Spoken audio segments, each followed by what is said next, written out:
it over to you as a creator, director, and writer, because again, you do a lot of these really awesome things, and you've brought them in into unique ways. Like you've already done three short films. Can you talk about that experience and just what it took kind of to get those films up and what you learned from maybe each one of them? Yeah, so my partner's a cinematographer and we met in college, and in college I kind of like started to learn more about filmmaking and was just working on student films, acting and like crewing and stuff, and just kind of like really fell in love with it. Because when I went to school, like I never really thought about film as like a career for me. Like I guess I just never thought of it as like something that was attainable. But like what is, you know? So I really fell in love with it and was just like, I want to figure this out. I like want to just like do more of this stuff. And so I made a short film called Rip LOL, um, wh- which is like a coming of age story about grief.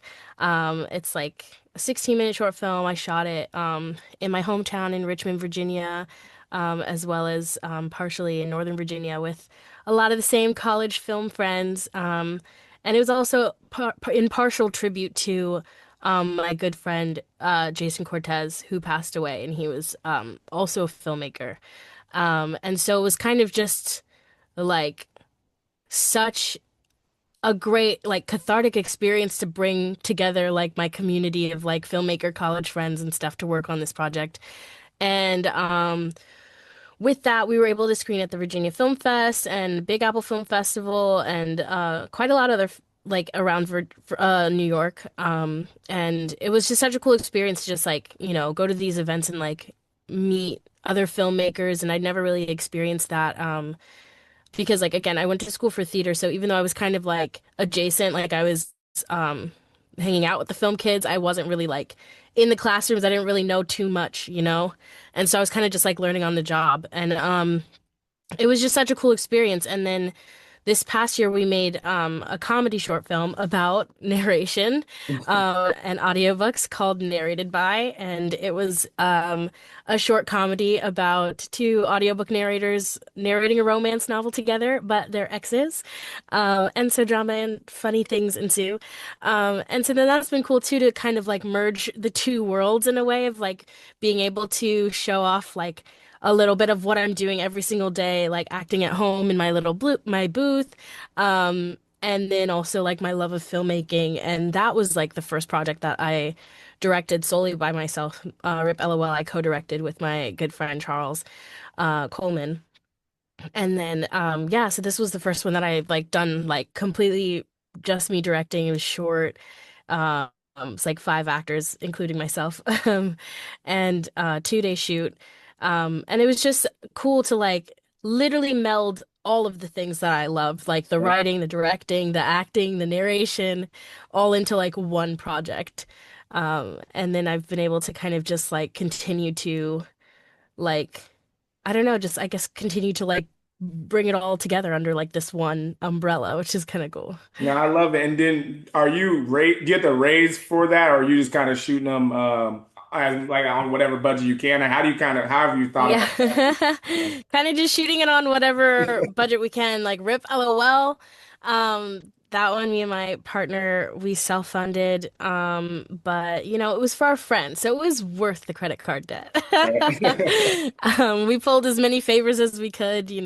But that's another thing why community is important and just like going to local festivals in your area, meeting other filmmakers, even if you don't have a film in that festival, it's still good to like go to these screenings and like networking events just to like meet other people who like would potentially want to collaborate. And yeah, like same for Narrated By, I self-funded that one, but that one was like again, we pulled some favors. Two of the actors was my sister and her boyfriend, There you and I only pay them in Dunkin' Donuts, so go.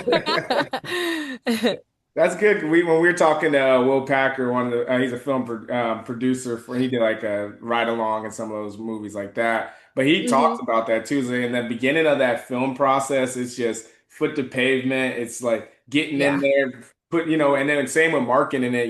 You're doing grassroots. You're finding these people. So when it comes to like submitting to film festivals, how is that process like for you? And then are you writing like when you write like for the second one, are you writing as if you're going to be in it, or how do you kind of think about that being a writer and director and actor? Because you have you're putting all these things together. So are you writing yourself as a role in this story, or are you just kind of actually just writing a normal story and then you're like, hey, I think I'm the best person for this?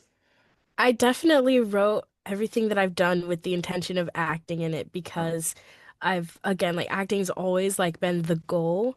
And I just thought that like if I could make my own thing, for the sake of like having something to show, to have like a reel, then like hopefully that'll, get my name out there a little bit more and just like show what I can do. And like I wrote a couple other shorts too that like I acted in that like I didn't direct, but just was like, okay, we just need to get our friends together and do this because like I need something, And so I feel like I used to say that like I'm a reluctant director because I never intended necessarily to get into directing, but I've always liked writing. And then I just kind of was like, okay, well, I want to do this so that I can have a reel, so I'm just gonna get it done. And Right. that's kind of like how Narrated by happened was just like, I mean, my partner, he also kind of just like pushed me a lot and was like, I think we can shoot this like pretty cheap, like, we keep doing this, so like, it's not gonna be too hard but then like because I did that one and it was the first one that I did like myself and it was I wouldn't say like super easy, but like it was a short shoot. Like it was 2 days. Rip Well, I think was 4 days. Um, and it was only like two interior locations, so it was like very quick and easy for the most part. This in New Um, York too? Are you shooting? yeah, we shot it in New York. Yeah.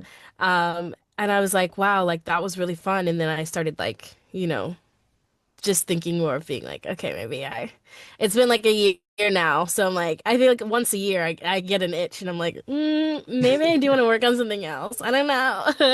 It's awesome when you have a lot of talents because then you can just, use all of them and make something. You can always just do unique things.